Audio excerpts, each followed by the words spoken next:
इकडे मला विरोध करणाऱ्या संघटनांचा बोलवता धनी सरकारमधलाच असल्याचा आरोप शिवसंग्रामचे नेते विनायक मेटे यांनी केला।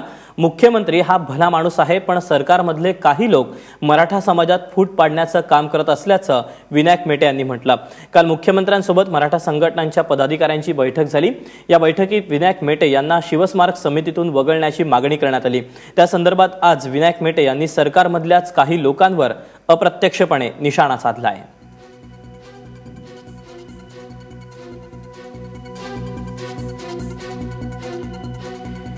तेव्हा शिवसंग्रामचे विनायक मेटे यांना शिवस्मारक समितीवरून तातडीनं हटवा अशी मागणी काल मराठा संघटनांच्या प्रतिनिधींनी केली होती। मात्र त्यानंतर आज आता विनायक मेटे यांचं स्पष्टीकरण येतंय। मला विरोध करणाऱ्या संघटनांचा बोलवता धनी हा वेगळाच आहे, तो मात्र सरकारमधलाच आहे असंही त्यांनी म्हटलंय।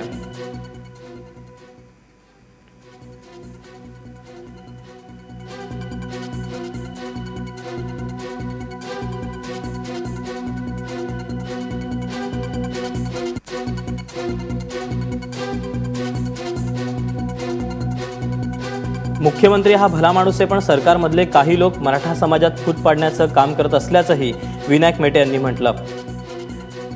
त्यामुळे आता एकीकडे नगरपालिका निवडणुका पार पडतात तर दुसरीकडे महानगरपालिकेच्या निवडणुका येऊन ठेपलेल्या आहेत। मात्र अशा सगळ्यामध्ये आता मराठा आरक्षणाचा मुद्दा सुद्धा कुठेतरी गाजतोय। त्यामुळे आता एकीकडे मराठा समाज आणि दुसरीकडे विनायक मेटे असं चित्र उभं राहत आहे। या सगळ्या संदर्भात विनायक मेटे यांनी नेमकं काय म्हटलंय आपण पाहूया। मराठा समाजाचे मोर्चे असतील, मराठा समाजासाठी आरक्षणाची मागणी असेल किंवा अरबी समुद्रात होऊ घातलेलं प्रस्तावित असलेलं शिवस्मारक असेल, या निमित्ताने मराठा कार्ड प्रत्येकाकडून खेळलं जात आहे। राज्य सरकार असेल किंवा मराठा संघटना, कोणीही यामध्ये मागे नाही। याचाच एक भाग म्हणून जे प्रस्तावित शिवस्मारक आहे त्याच्या अध्यक्षपदी जी विनायक मेटे यांची निवड आहे, या निवडीला काही मराठा संघटनांनी आक्षेप घेतला आहे। या संघटनांची संख्या 42 असल्याचा दावा केला जातोय। याबाबत विचारण्यासाठी खुद्द विनायक मेटे आपल्यासोबत आहेत। कोण आहेत या संघटना आणि 42 संघटना तुमच्या नावाला विरोध करतायत? मुळामध्ये 42 संघटना जो होते, 42 लोक पण नव्हते हजर। आणि कोण होते, जेव्हा मी माहिती घेतली, मीडियामधले काही लोक आल्यानंतर मी माहिती घेतली तर सार्वजनिक बांधकाम विभागातले पीडब्ल्यूडीतले काही कर्मचारी होते आणि माझे भारतीय जनता पक्षामध्ये पूर्वी काम केलेले काही कार्यकर्ते होते। ह्या लोकांना कोणीतरी पुढे करून हे केलं। मुळामध्ये हे जे काही लोक असतील ह्यांनी भेट घेण्याचं कारण काय होतं, प्रयोजन काय होतं, समाजाच्या नावानं भेटायचं, बोलायचं आणि कुऱ्हाडीच्या दांड्यासारखं वागायचं, यांचं कामच आहे हे।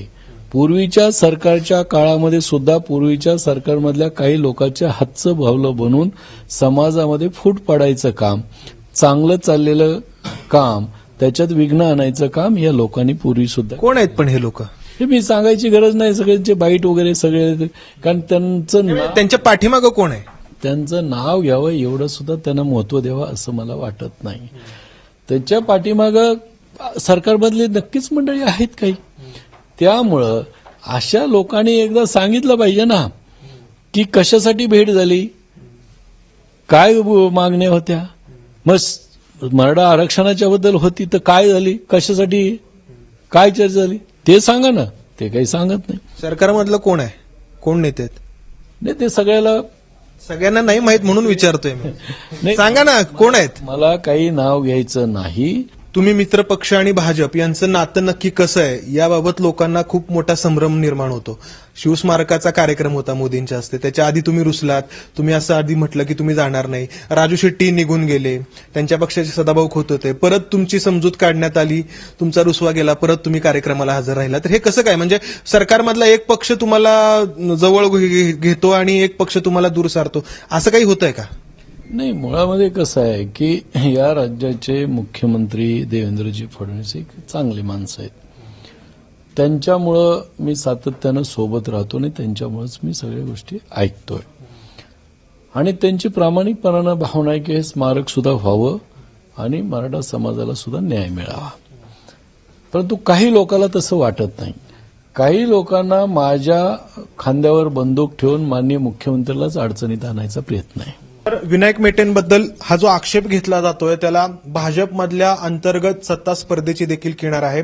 सत्तेचं संतुलन राखण्यासाठी मुख्यमंत्र्यांना मराठा नेतृत्वाला सोबत ठेवणं आवश्यक आहे. मात्र यामुळे भाजपमधले जे मराठा नेते आहेत ते दुखावले जात आहेत का, हाही प्रश्न या निमित्ताने उपस्थित होतोय. परंतु विनायक मेटेंनी म्हटलेलं आहे की त्यांच्यावरती जो आक्षेप घेण्यात आला आहे याला सरकारमधलेच भाजपमधलेच काही नेते जबाबदार आहेत.